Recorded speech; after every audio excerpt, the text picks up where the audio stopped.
तुर्की के राष्ट्रपति अर्दोगन एक बार फिर मिट्टी खराब करने में लगे हुए हैं। बुढ़ापे में अर्दोगन को बड़ा जोश आ रहा है इजराइल के खिलाफ। रूसी राष्ट्रपति पुतिन को फोन करके इजराइल के लिए कही बड़ी बात। क्या गाजा पट्टी में पाकिस्तान और तुर्की भेज रहे हैं अपनी सेना को? तो भारत ने क्या बात करी इजराइल से? इसके अलावा इजराइल में बहुत कुछ चल रहा है, जानेंगे इन खबरों को विस्तार से। इस वक्त इजराइल और गाजा पट्टी के बीच में जो चल रहा है वो एक खतरनाक युद्ध में बदलता हुआ दिख रहा है। गाजा से आते रॉकेटों और इजराइल के हवाई हमले ने 2014 के उस जंग को याद दिला दिया है जो 50 दिनों तक चला था। 2014 में भी बिल्डिंग को निशाना बनाया जा रहा था उस जंग में, जिसकी जांच इंटरनेशनल कोर्ट अभी तक कर रही है और इंटरनेशनल कोर्ट की उस जांच को इजराइल ने खारिज कर दिया क्योंकि इजराइल इसका सदस्य ही नहीं है। प्रधानमंत्री बेंजामिन नेतन्याहू ने कहा है कि इजराइल जरूरत पड़ने पर अधिक ताकत का इस्तेमाल भी करेगा और इजरायली सीमा पुलिस बल अराजकता रोकेगी। जिस तरीके से हमास और दूसरे छोटे इस्लामिक संगठन अपने आप को आक्रामक बना रहे हैं वो भारी कीमत चुकाएंगे। यहाँ तक कि इजराइल के रक्षा मंत्री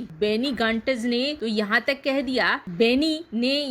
कह दिया कि ये हमले सिर्फ शुरुआत है, जबकि विदेश मंत्रालय के प्रवक्ता का कहना है कि हमला इजराइल पर हो रहा है और हमास बिल्कुल प्लान करके नागरिकों को निशाना बना रहा है। इजराइल उनकी रक्षा के लिए जो भी कदम उठाना होगा वो उठाएगा, जबकि कोई झुकने को तैयार नहीं है। हमास का कहना है कि अगर इजराइल इस लड़ाई को आगे बढ़ाना चाहता है तो हम भी तैयार हैं। हफ्ते भर से जारी हिंसा कम होती नहीं दिख रही है और रॉकेटों से हमले जारी है। अब इजराइल हर उस जगह को निशाना बना रहा है जहां हमास के उग्रवादी छिपे हुए हैं। इस तरह उसके हमले ताबड़तोड़ जारी हैं। आपको बता दें, इससे पहले जुलाई अगस्त 2014 के जंग में इजराइल ने 6000 हवाई हमले किए थे, जिससे भारी तबाही भी मची थी। फिलिस्तीन और यूएन के आंकलन के मुताबिक 2250 फिलिस्तीनी, जिसमें 1500 आम नागरिक भी थे, वो भी इसके शिकार बने थे। वैसे तो इजराइल और फिलिस्तीन के बीच लड़ाई पुराना है, लेकिन पिछले हफ्ते में फिलिस्तीनी संगठन हमास और यरूशलेम के बीच हिंसा ने पूरी दुनिया को चिंता में डाल दिया है। दोनों ओर से रॉकेट हमले जारी हैं और भारी तबाही का मंजर है। इजराइल के हमले में गाजा की एक बहुत ऊंची इमारत जमींदोज हो गई तो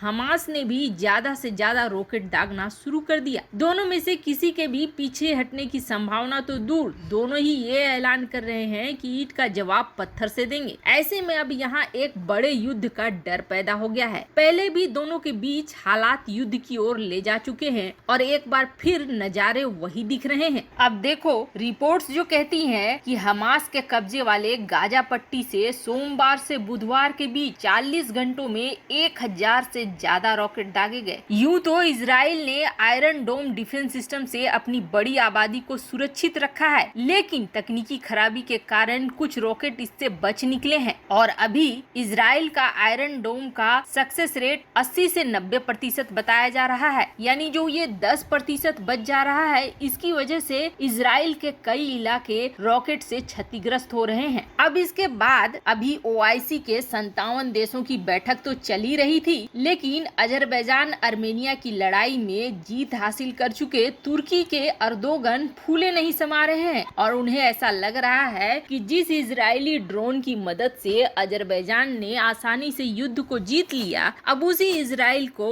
वो पटकनी दे सकते हैं। इसके लिए खास तौर पे उन्होंने रूस के राष्ट्रपति पुतिन को फोन मिलाया और फोन मिलाकर पुतिन से ये कहा कि इजराइल को अब सबक सिखाना होगा, वो भी कड़ा वाला सबक, ताकि इजराइल इस तरह की हरकत करना बंद कर दे और ये सबक अंतरराष्ट्रीय समुदाय को भी सिखाना होगा। अब अर्दोगन के इस बयान से यह एक बड़ा विवाद का रूप लेगा, इसकी अटकलें तेज हो गई हैं, क्योंकि वैसे भी यूएन ये कह रहा है कि अब इस तरह से लग रहा है जैसे कि ये एक बड़े युद्ध में तब्दील होगा। तो कयास ये भी लगाए जा रहे हैं कि पाकिस्तान और तुर्की दोनों ही भेजेंगे अपनी सेनाओं को गाजा पट्टी में, जिस तरह से अजरबैजान मामले में दोनों ने मिलकर इस तरह की हरकत करी थी, वैसा ही कुछ इस बार भी देखने को मिलेगा। लेकिन इन सब के बीच जिस बाइडेन सरकार से लग रहा था पूरी दुनिया को कि वो इजराइल का समर्थन नहीं करेगी, उसने बिल्कुल पलटी मारते हुए इजराइल के समर्थन में न सिर्फ खड़े हो गए हैं, बल्कि बाइडेन ने साफ साफ कहा है कि इजराइल को अपना सुरक्षा करने का पूरा हक है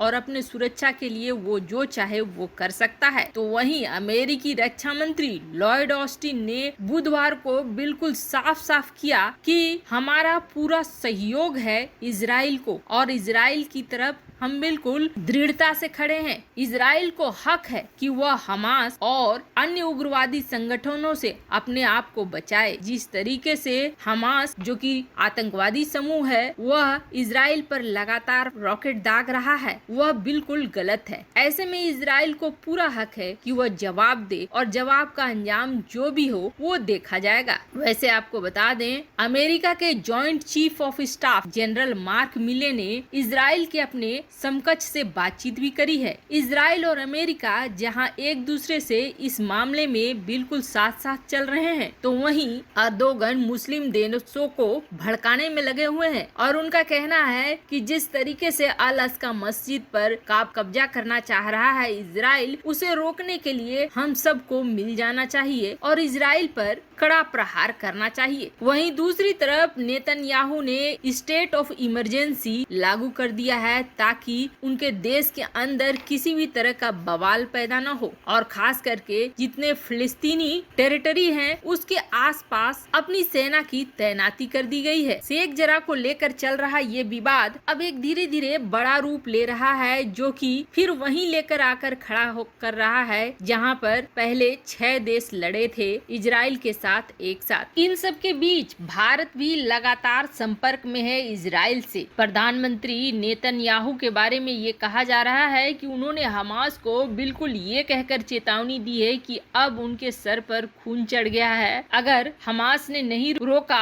अपने आक्रामकता को तो इसका जवाब बेहद खतरनाक होगा। इन सब के बीच भारत लगातार इजराइल से संपर्क में है। आपको बता दें, इजराइल में केरल की एक महिला रॉकेट का शिकार बन गई है, जिसके बाद राज्य विदेश मंत्रालय के मंत्री ने इजराइल से अपने समकक्ष से बातचीत भी करी है और दोनों तरफ की स्थिति को जाना है। वैसे अगर ये एक बड़ा युद्ध का रूप लेता है तो फिर भारत को भी मदद के लिए आना पड़ सकता है इजराइल के। जिस तरीके से इजराइल भारत की मदद कर रहा है उसे देखकर तो यही लग रहा है कि इजराइल को भी मदद की जरूरत होगी। वैसे आपको क्या लगता है, अगर युद्ध होता है तो क्या इजराइल जीत पाएगा? कमेंट कर अपनी राय जरूर बताएं। जल्द मिलते हैं अगले वीडियो में नई खबर के साथ।